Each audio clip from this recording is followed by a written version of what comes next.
Spiritual awakening isn't what you've been told. It isn't crystals, incense, or serene meditation retreats in tropical locations. It isn't sudden peace, eternal bliss, or escaping life's pain. It's something much darker and far more transformative. Carl Jung understood spiritual awakening as a psychological earthquake, a rupture in the very foundation of who you thought you were.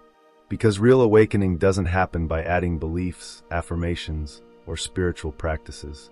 It happens by subtracting everything false, everything you've hidden behind, everything you've relied on, everything you thought defined you, your job, your relationships, your reputation, your carefully constructed identity. One by one, they crumble, and you're left standing in the ruins of yourself, asking a terrifying question: who am I without all this?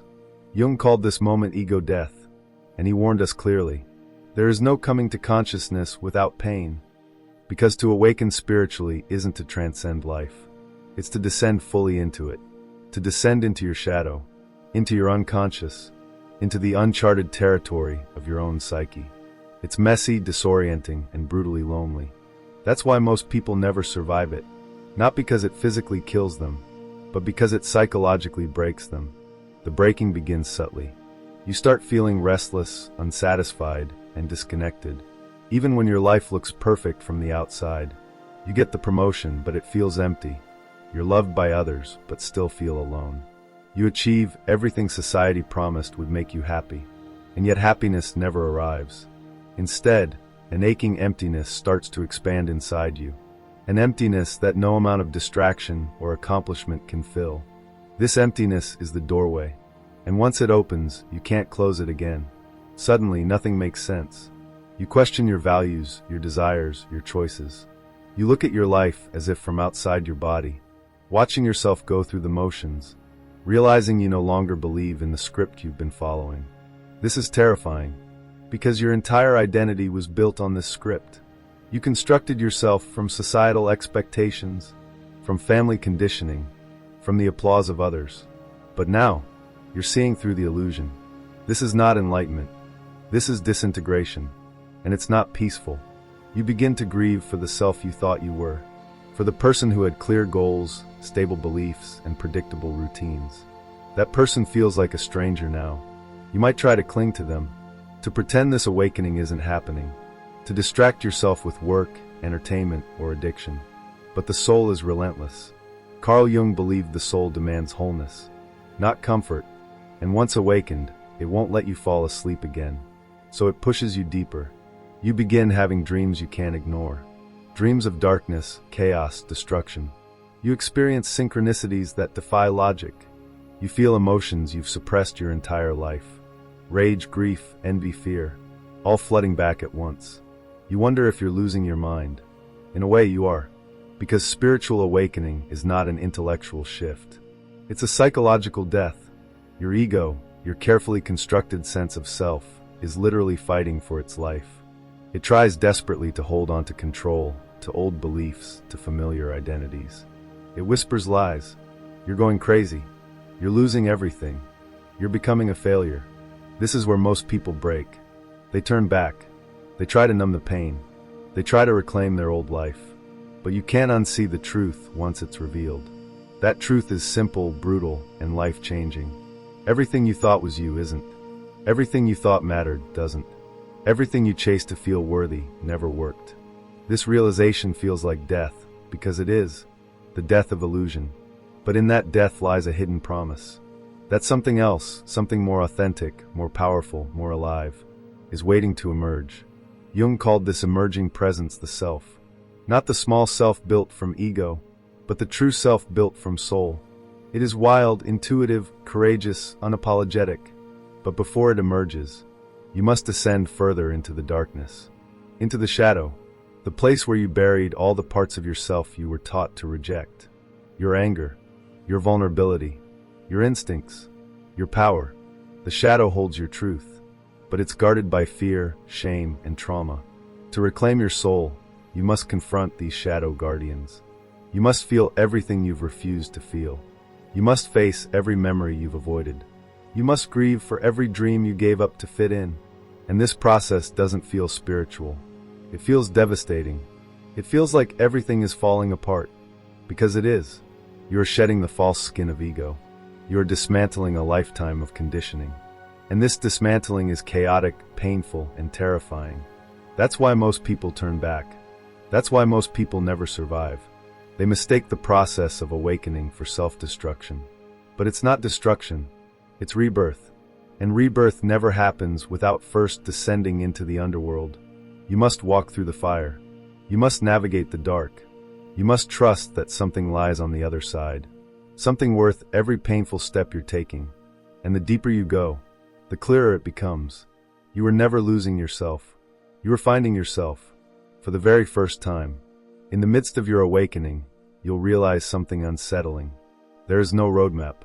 No one else's journey can guide you fully. No guru, no book, no teacher. Because spiritual awakening isn't something you do by following a path already laid out. It's a wilderness within, and it's yours alone to navigate.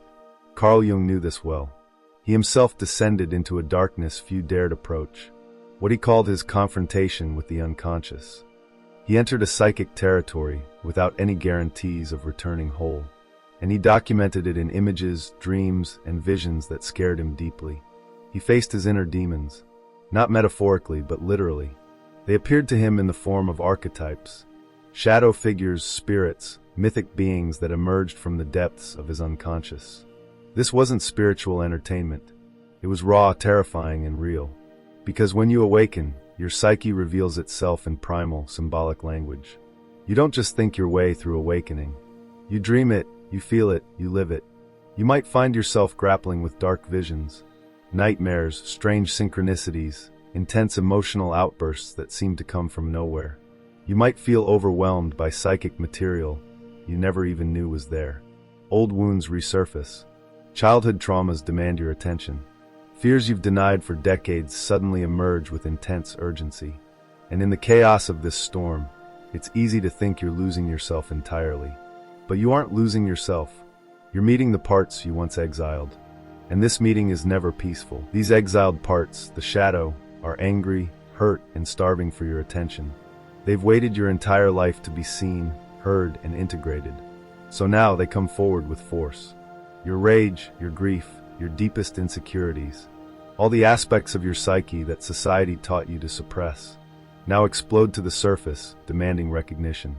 And your ego, the structure you built to control and manage your life, begins to collapse under the weight of this eruption. This collapse can feel devastating, because everything you built your identity on, success, validation, social approval, no longer offers you comfort or meaning. In fact, it now feels hollow, absurd, even painful. You might experience a sense of profound alienation from your work, from your friends, from your family, even from yourself. The world around you might look the same, but inside, you feel completely disconnected. You're no longer the person who created this life. You're someone new, but not yet born. Suspended between identities, uncertain of who you'll become. This is the psychological limbo Jung warned about. He called it the stage of psychic liminality, where you're neither fully here nor there. You're between worlds, between selves. You're experiencing a death, but without any visible signs of what comes next. This is when many people panic. They turn back, retreating to familiar patterns, trying desperately to reclaim their old self. They medicate, distract, or numb themselves, anything to avoid the intensity of the unknown. But Jung made it clear, there's no going back. Not truly, because once you've seen your shadow, you can't unsee it. Once you've felt the hollowness of your old identity, you can't refill it with the same illusions. The only way out is through, and going through means learning to hold space for your own darkness, not as something to reject, but as something to embrace. This is shadow work in its purest form. Not a workshop, not a journal prompt, not a meditation, but a confrontation with your psyche at its most raw and primal. It means sitting with emotions so intense they feel like they'll break you. It means allowing grief to wash over you, rage to burn through you, fear to grip you, and still not turning away. It means surrendering your ego's control, trusting that something deeper, yourself, is guiding this process. And in that surrender, something miraculous begins to happen. You start to recognize patterns. You begin seeing clearly how your past shaped your present. You see how your deepest wounds shaped your greatest strengths. You understand why you chased love, validation, success, and why it never satisfied you. You realize your pain was never meaningless. It was purposeful. It was your soul calling you home. But here's the catch. This understanding doesn't erase your pain immediately. It doesn't fix everything overnight. It simply changes your relationship to it. You stop fighting your shadow and start learning from it. You realize your rage is your power in disguise. Your grief is your love unexpressed. Your fear is your intuition distorted by conditioning. And this shift is profound, because it moves you from victimhood to self-awareness. Now, you aren't drowning in your emotions. You're navigating them consciously. But this navigation isn't linear. You might feel clear one day and completely lost the next. You might think you've integrated your shadow, only to have it rise again, demanding deeper attention. This is normal, because spiritual awakening isn't a one-time event. It's a cyclical, spiraling journey deeper into self-awareness. And each spiral brings you closer to your core, your essence, your true self. Each cycle strips away more illusions. Each confrontation with darkness makes you stronger, clearer, more resilient. Jung didn't promise easy answers or permanent bliss. He offered something far more powerful. The promise that if you face your unconscious courageously, you'll reclaim your lost parts. You'll regain your psychic wholeness. But first, you must descend fully into the underworld of your own psyche. Because awakening isn't about escaping darkness. It's about illuminating it from within. It's about becoming conscious enough to hold all parts of yourself, even the darkest, even the most painful. And in holding them, you begin transforming them. Your shadow becomes your guide. Your wounds become your wisdom. Your darkness becomes the very thing that leads you back to the light. In the depths of your awakening, you come face to face with a crucial, unsettling truth. This journey isn't about becoming someone new. It's about becoming who you were always meant to be. But the process is harsh, demanding, and relentless. Carl Jung called this stage confrontation with the unconscious. The period when everything you've hidden from yourself rises to meet you. Not politely, but aggressively, insisting you finally listen. This confrontation isn't gentle. It's fierce, intense, and often feels merciless. Your old strategies for coping don't work here. Positive thinking, affirmations, quick fixes, they all fall short. Because what you're facing is deeper than your thoughts. It's your very identity dissolving, your ego dying. This is the dark night of the soul, a term Jung understood intimately. It's a psychological collapse, but also a sacred initiation. An initiation into self-knowledge, authenticity, and psychic sovereignty. But first, it breaks you open. You question your sanity, your choices, your very existence. You might feel utterly lost, as if your internal compass is spinning wildly without direction. And the deeper you go, the lonelier it gets. Because no one else can fully understand your inner landscape. Friends and family might offer sympathy, but sympathy doesn't touch the core of this solitude. You might start to pull away from others, feeling more and more alien in familiar surroundings. Old friendships may crumble. Relationships may strain under the pressure of your intense inner transformation. People may accuse you of changing, of becoming distant, of being too intense. They're not wrong. You are changing. You're transforming at a fundamental, psychological level. And this transformation can feel unbearably isolating. You may begin to question if something's deeply wrong with you, if perhaps you're just not strong enough for this journey. But the truth is, awakening is not a flaw. It's a calling. It's a summons from your soul, demanding you reclaim your power, your truth, your essence. But here's why most people never survive this stage. They mistake the chaos of transformation for destruction. They mistake the solitude of inner growth for abandonment. They mistake their ego's resistance for a sign that they're failing. So they turn back. They numb their pain. They distract themselves from their discomfort. They return to old habits, old identities, old illusions, because familiarity feels safer than authenticity. But Jung warned clearly, there's no real safety in illusion, because the soul, your true self, will always seek integration. It will always seek wholeness, and the longer you resist, the louder it gets. You'll feel restless, anxious, depressed, until you finally surrender to your inner truth. This surrender is terrifying, because it means letting go of control, letting go of the carefully constructed identity you've held onto for your entire life. You have to let yourself crumble fully, trusting that beneath the ruins, something real and eternal will emerge. This process isn't passive. It requires courage, perseverance, and radical honesty. You must confront every painful truth you've avoided. You must face every fear, every insecurity, every hidden aspect of your shadow. This is spiritual awakening at its most raw and authentic. Not a pretty story of sudden enlightenment, but an intense psychological rebirth, messy and chaotic. You might feel like you're losing your mind, and in some ways you are, because awakening dismantles your conditioned mind, the one shaped by society, family, and trauma.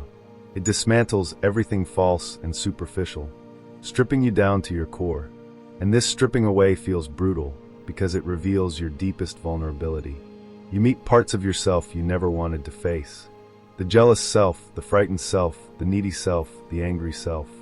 And each time you meet one of these aspects, you have a choice. Will you turn away, bury it again, and return to illusion? Or will you finally accept and integrate it? Integration is the heart of Jung's teachings. It's the process of bringing the unconscious into consciousness, the shadow into the light, the fragmented self into wholeness. Integration doesn't mean eliminating your darkness. It means accepting it as an essential part of your being. You don't get rid of anger, grief, or fear. You learn to relate to them consciously. You learn their hidden wisdom. You learn they were never your enemies, but guides, protectors, allies. And when you finally embrace these parts of yourself, something profound shifts inside you. You become less reactive, less driven by unconscious fears and desires. You start to live from a place of authenticity rather than obligation. You begin to feel anchored, stable, and profoundly alive, perhaps for the first time ever. This is the paradox of awakening. It feels like death, yet it's the truest birth you'll ever experience. It feels like losing everything, yet it gives you back yourself, whole, integrated, and real. But to reach this stage, you must first survive the intensity of the descent. You must walk through your darkness, feel your grief fully, release your illusions entirely. You must face the fear that whispers, "You'll never come back from this," and choose to trust your soul anyway. Because what's waiting on the other side isn't just a new identity. It's your true self. And this self, once fully embodied, changes everything. You no longer fear your shadow. You dance with it. You no longer hide your wounds. You wear them openly, as badges of your journey. You no longer chase validation, because you know your worth isn't conditional. This is the gift of true spiritual awakening, not escape from life's struggles, but the capacity to meet them from a place of deep inner resilience. It's the gift of being able to hold your darkness and your light simultaneously, knowing both are essential parts of your wholeness. But before this gift can become yours, you must navigate the darkest part of the journey, the psychological underworld. You must have faith in your own ability to survive it, not because it's easy, but because it's your soul's deepest calling. And only when you trust this calling fully, only when you surrender completely to your own transformation, can you begin to emerge from the darkness, into the profound clarity that awaits. As you move toward the final stages of your awakening, something extraordinary begins to happen. The chaos subsides, but it doesn't vanish. Instead, you become capable of holding it differently. You no longer panic when the shadows rise again, because you now understand their purpose. You no longer despair when old wounds reopen, because you recognize them as opportunities to heal more deeply. This is the emergence of the self, as Carl Jung described it, not the small self driven by ego, but the deep, timeless self rooted in your soul. It doesn't replace your pain with eternal bliss, but it transforms your relationship to suffering entirely. You stop seeing pain as something to be avoided or escaped. Instead, you see it clearly, as a portal, a teacher, a guide. And this shift in perception is revolutionary, because now, pain no longer breaks you. It deepens you. It expands your empathy, your wisdom, your courage. It refines your understanding of yourself and others. You become a conscious participant in your own evolution, not a victim of circumstances, but a co-creator of meaning. This is true awakening, not the absence of darkness, but the ability to move through darkness consciously. And here's the paradox Jung made clear. You never fully finish your awakening. You never fully escape your shadow. Instead, you learn to integrate it continually. Awakening isn't a destination. It's a practice, a discipline, a lifelong journey into deeper and deeper layers of self-awareness. And the further you go, the richer your inner life becomes. You begin noticing profound synchronicities guiding you. Dreams become vivid messengers of your unconscious. Intuition grows sharper, clearer, more reliable. You become deeply sensitive, not in a fragile way, but in an empowering way. You sense energies, emotions, and truths others miss. You feel deeply connected not just to yourself, but to the collective unconscious, to humanity itself. Jung described this as accessing the collective unconscious, the shared psychic territory that connects us all. When you awaken spiritually, you aren't just doing personal healing. You're tapping into the collective psyche, helping to heal humanity's collective shadow. Your awakening contributes to the awakening of others, not by preaching, but simply by embodying your truth authentically. Your presence alone, grounded, authentic, integrated, becomes a beacon for others who are also walking through their own darkness. This is the sacred responsibility of awakening, to live your truth courageously, so others might be inspired to live theirs. But make no mistake, this responsibility is not easy, because true awakening doesn't isolate you from the world's pain. It makes you profoundly aware of it. You see clearly the collective shadow playing out in politics, relationships, and culture. You witness unconsciousness in action, greed, hatred, fear, division, and you feel it deeply. But now, you no longer feel powerless against it, because you understand that external darkness reflects internal shadow. So you begin changing the world not through anger or blame, but through inner transformation. You heal within yourself the same shadows you see in the world. Violence, envy, intolerance, greed. You take personal responsibility for your projections. You recognize enemies as mirrors, not villains. You stop waiting for external change, and instead become the change from within. This is the real work of awakening. Not transcendence, but conscious engagement. Not blissful escape, but embodied presence. You become fully human, deeply connected to both joy and sorrow, love and grief, light and darkness. And in this full humanity, you find true power. Not power over others, but power within yourself. The power to face anything life presents, even your deepest fears, with clarity, compassion, and courage. Because once you've faced your shadow fully, nothing external can truly threaten you again. You've reclaimed your sovereignty, your capacity to respond consciously rather than react blindly. You no longer live from conditioned fear. You live from intuitive knowing, inner alignment, and authentic truth. And the world around you changes in response. Relationships become healthier, deeper, more honest. Your work takes on new meaning, rooted in purpose rather than approval. Your life flows from inner alignment, not external validation. Yet none of this makes life pain-free. You will still grieve. You will still experience loss, doubt, and disappointment. But now you have the capacity to meet these experiences consciously. You know how to hold grief without despair, anger without destruction, fear without paralysis. You know how to navigate darkness, because you've learned how to trust your own inner light. This inner light is the true gift of awakening, not a blissful escape from reality, but a powerful, conscious presence within reality. It illuminates everything, the beauty, the pain, the meaning hidden within struggle. And this illumination gives you courage. Courage to live authentically, courage to speak truthfully, courage to face your shadow again and again. Knowing each confrontation leads you deeper into self-awareness, deeper into life itself. Jung knew that most people fear this depth. They turn back at the first sign of discomfort, but you didn't turn back. You chose to walk through the fire. You chose to face your shadows. You chose transformation over comfort. And because of this choice, your awakening didn't just become survivable. It became life-changing. You didn't just survive your spiritual awakening. You emerged from it stronger, clearer, and profoundly alive. This is Jung's promise to those brave enough to awaken fully. You will discover within yourself not only pain, but immense resilience. Not only fear, but profound courage. Not only shadow, but radiant, indestructible light. And in discovering these truths, you become not only awakened, but truly alive. This is your journey. This is your awakening. This is your life. Whole, integrated, and deeply meaningful. Subscribe to the Awakened Compass and join our membership to unlock the full journey within.